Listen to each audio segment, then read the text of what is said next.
Hello，大家好，我是小白。要跟大家介绍的是 Python 的继承。好，那假设我们今天需要用到一个类别，叫做 person 人。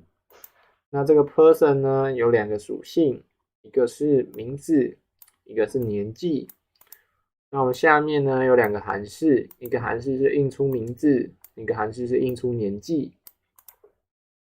好，那假设我们今天有另外一个类别，叫做 student 学生。那这个 student 呢有三个属性，分别是名字、年纪跟学校哦。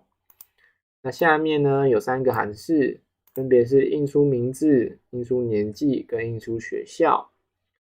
好，那我这样讲了一大堆哦，大家应该有发现，我们 person 这个类别跟我们 student 这个类别长得是非常的像的嘛。它们有一大部分的程式码都是重复的嘛。那它们的差别呢，就在于 student 这个类别多了一个属性 score， 还有呢多了一个函式印出学校嘛。那这两个类别会长得这么像，其实我们应该也不太意外哦，因为一个学生其实他也是一个人嘛，所以一个人他有的资讯，一个学生基本上也都应该有嘛。那这个时候呢，为了不让我们重复写这么多的程式码哦，我们就可以使用 Python 的继承。那因为一个人的资讯基本上学生都有，所以呢，我们就可以用学生这个类别去继承人这个类别哦。那我们这边的写法是这样哦，我们要用 student 这个类别去继承 person 这个类别嘛。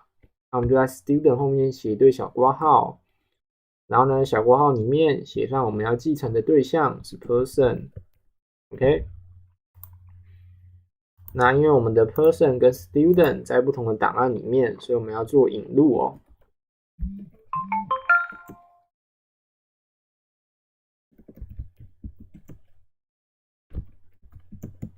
OK，那这个 student 继承 person 呢，就相当于person 里面的 person 这个类别里面的东西呢，复制了一份到我们 student 这个类别里面的最上面哦。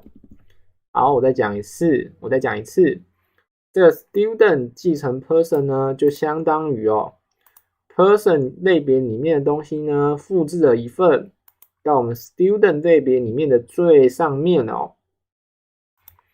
好，那既然它已经相当于复制了一份到最上面了嘛，那我们重复的这个 print age 跟 print name， 我们就可以删掉咯。那这个时候大家可以发现，我们有重复的两个初始函式嘛。那我们下面这个初始函式不能删掉，因为呢，它们两个初始函式是不一样的哦。我们 student 这个类别呢，它多了一个属性 score 嘛，那我们不能删掉。那大家可能会担心哦，那这样两个函式一模一样，名称一模一样，这样可以吗？这样是可以的哦。我们下面这个初始函式，它会覆盖过我们上面这个初始函式哦。好，所以呢，我们的程式码就可以精简成这个样子，我们就不用重复写这么多了。好，那我们来试试看哦，这个 student 这个新的资料形态，我们来创建看看哦。那我们这边一样要先做引入哦。好，引入完之后呢，我们来创建一个 student。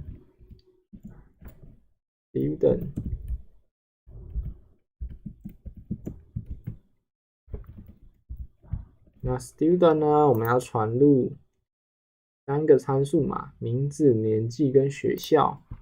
名字的话，小白；年纪的话，87；学校的话，小白，国小。好，那我们创建完了，我们来试试看使用里面的函式。那里面有个 print score 嘛，我们来试试看。好，我们执行，就印出了小白国小。那我们再试试看，我们使用继承的函数，这边继承过来的函数有 print name 跟 print age 嘛。那我们试试看，写 print name，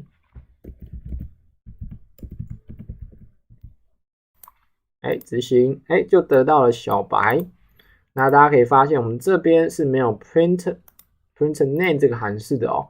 不过呢，我们把它从 person 这个类别继承过来了，所以呢，我们就有 print name 这个函数。那我们试试看 print age， 也得到了我们的87岁。好，那这个呢，就是我们这一堂课的内容哦。我们跟大家介绍了 Python 的继承，它可以帮助我们少写很多程式码哦。如果两个类别它是非常像的，我们就可以使用 Python 的继承哦。